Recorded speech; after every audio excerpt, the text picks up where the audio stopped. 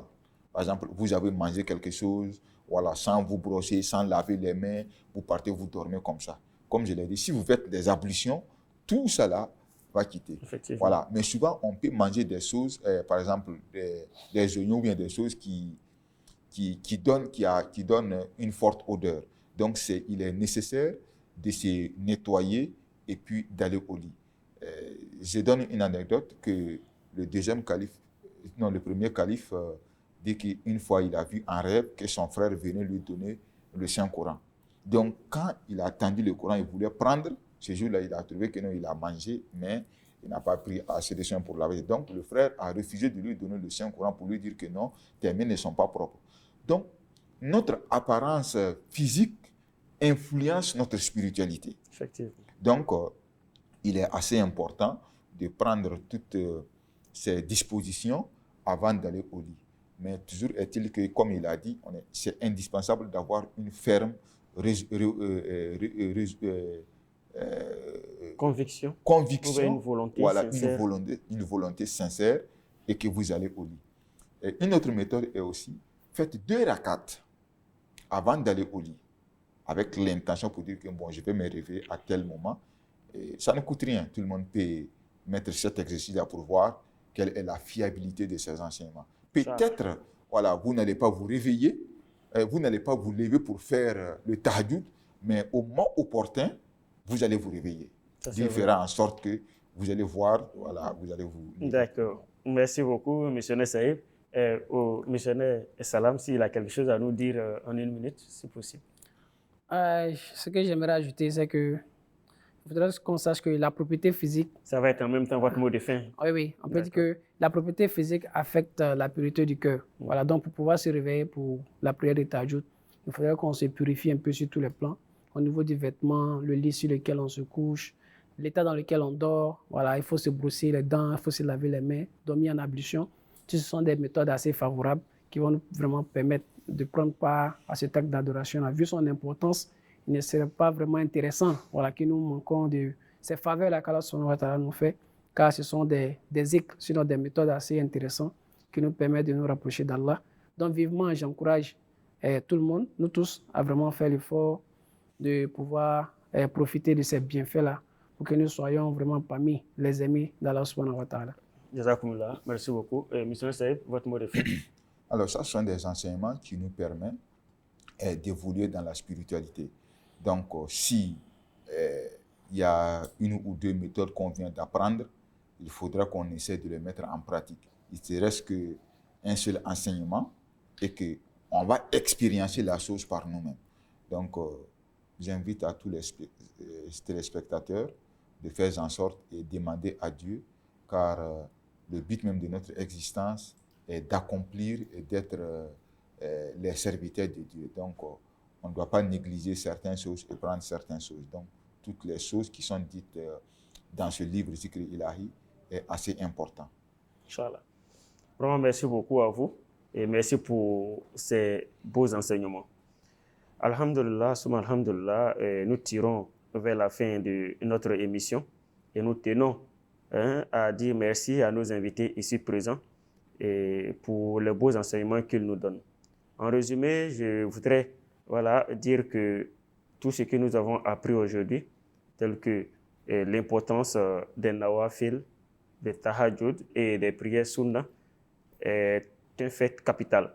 Et il est de notre devoir de les mettre en application afin d'atteindre la proximité d'Allah subhanahu wa ta'ala. Se lever la nuit pour prier n'est pas une chose aisée.